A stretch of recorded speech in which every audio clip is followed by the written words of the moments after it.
ખાસ કરીને જ્યારે આ યર પૂરું થાય છે ત્યારે કે બેઝિકલી આપણને છે ને હેપી એન્ડિંગની આદત નડે છે. કે મારી જ્યારે નવલકથા એક આપણા જણ કરીને એક નવલકથા છે જે જ્યારે લખાતી હતી, જ્યારે પૂરી થઈ ત્યારે મેં પપ્પાને સૌથી પહેલાં હું મારા પપ્પાને વાંચવા આપું કે ભાઈ તમે આમાંથી ભૂલ શોધી દો, કારણ કે એ મારા સૌથી ભરોસાપાત્ર વિવેચક છે, માય મોસ્ટ રિલાયબલ ક્રિટિક. એટલે એમણે વાંચીને મને કે મને છેલ્લું ચેપ્ટર પસંદ ન પડ્યું, મને અંત પસંદ ન પડ્યો, કારણ કે એમાં લાખીને રઘલો જે છે એ અલગ થઈ જાય છે. અને મને કે આ બહુ સુખદ અંત ન કહેવાય, મને બહુ એક વાચક તરીકે મને મજા ન આવે. જ્યારે નવલકથા પૂરી થાય ત્યારે એવો અંત હોવો જોઈએ કે મને લાખીને રઘલો મનમાં વસી જાય એમ. એટલે મેં કીધું કે નહીં, મને એક લેખક તરીકે મને એવું લાગે છે કે આપણા મોટા ભાગના લોકોની લવ સ્ટોરી આ જ રીતે પૂરી થતી હોય છે, ઓચિંતી, અણધારી અને અનિચ્છનીય રીતે.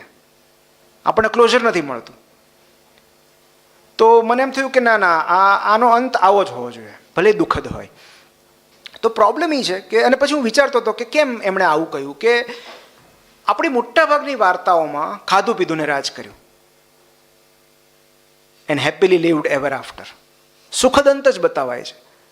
પણ કાલ્પનિક કથાઓ કરતાં વાસ્તવિકતા કડવી એટલા માટે હોય છે કારણ કે વાસ્તવિક જીવનમાં આપણને ક્લોઝર નથી મળતું.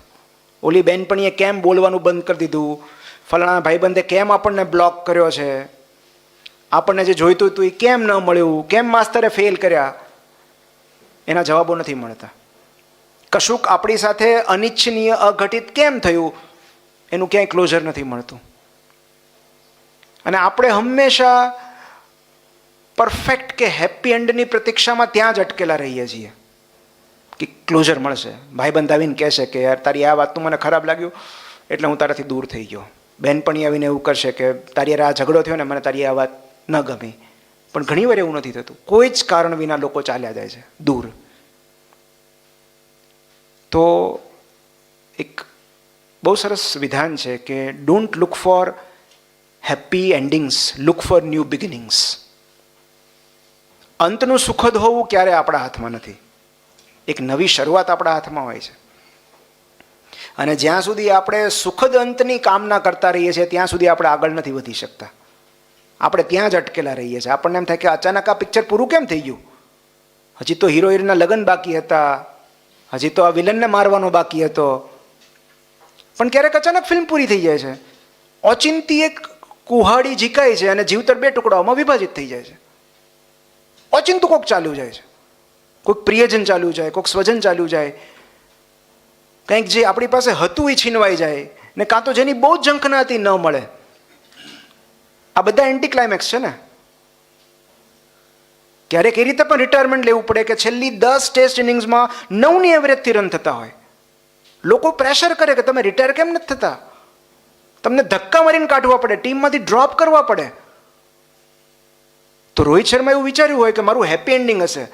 જેમ તેંડુલકર માટે 200મી ટેસ્ટનું આયોજન કર્યું હતું ખાસ, એ મારા માટે ફેરવેલ મેચ યોજાય, લોકો મને ગાર્ડ ઓફ ઓનર આપે.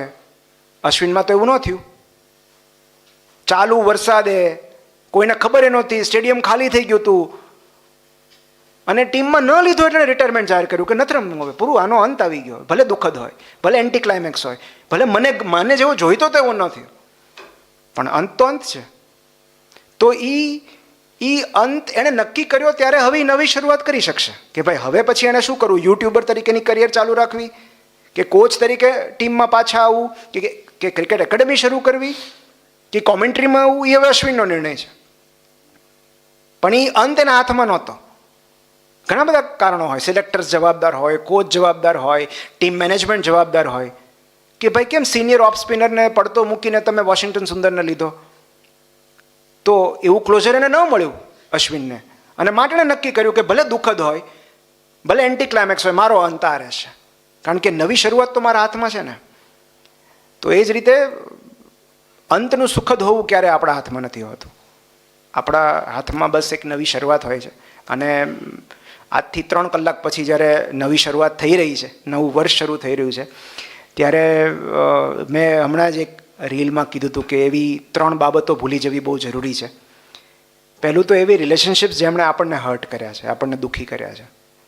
ઘણા બધા એવા લોકોએ જાણે અજાણે આપણને દુઃખ પહોંચાડ્યું હશે, પણ એમનું વજન લઈને આપણે આગળ નહીં વધી શકીએ. એણે મારી સાથે આવું કર્યું ને, એણે આવું કર્યું ને, એ લોકોને ભૂલવા પડશે. કારણ કે આપણી ઉદ્ધાર યાત્રાની ટિકિટ દરેક વ્યક્તિ ડિઝર્વ નથી કરતું. આપણે જ્યારે પ્રગતિ પામતા હોઈએ, પ્રગતિ કરતા હોઈએ, આગળ વધતા હોઈએ, ત્યારે દરેકની ટિકિટ વહેંચતા ના ફરો કે આવો ને જુઓ ને હું કેટલો સક્સેસફુલ થયો. એ દરેક વ્યક્તિ ડિઝર્વ નથી કરતી. બહુ અંગત લોકોને હક મળે છે.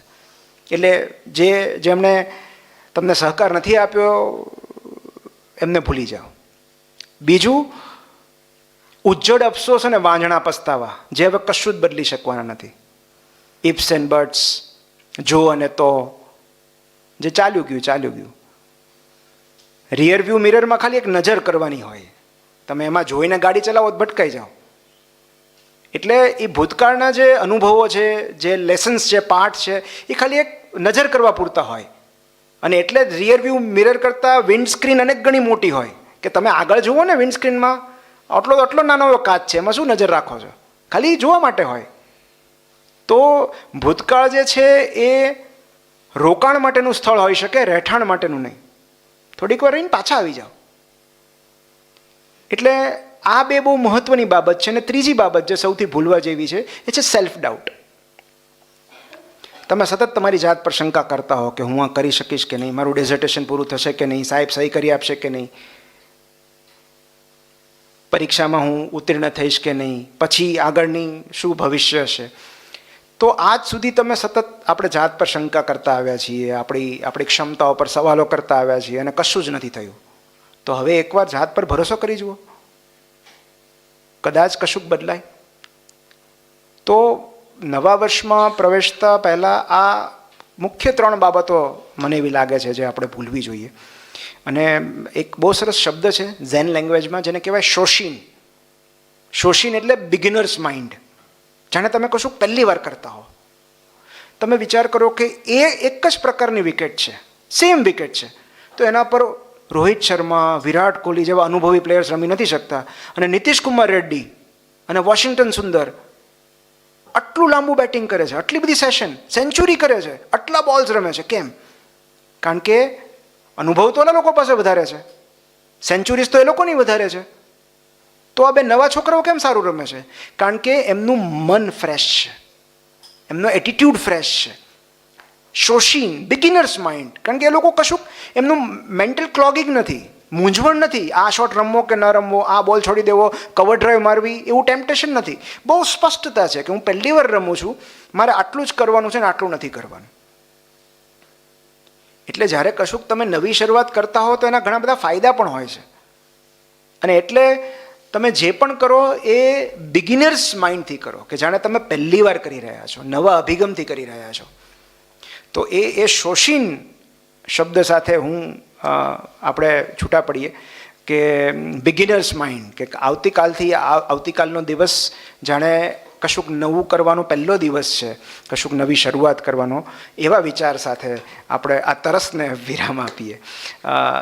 Thank you so much. અમે દક્ષિણામૂર્તિની પ્રથા પ્રમાણે આમ કરીએ. તમારી સાથે વાત કરીને મને બહુ સારું લાગ્યું.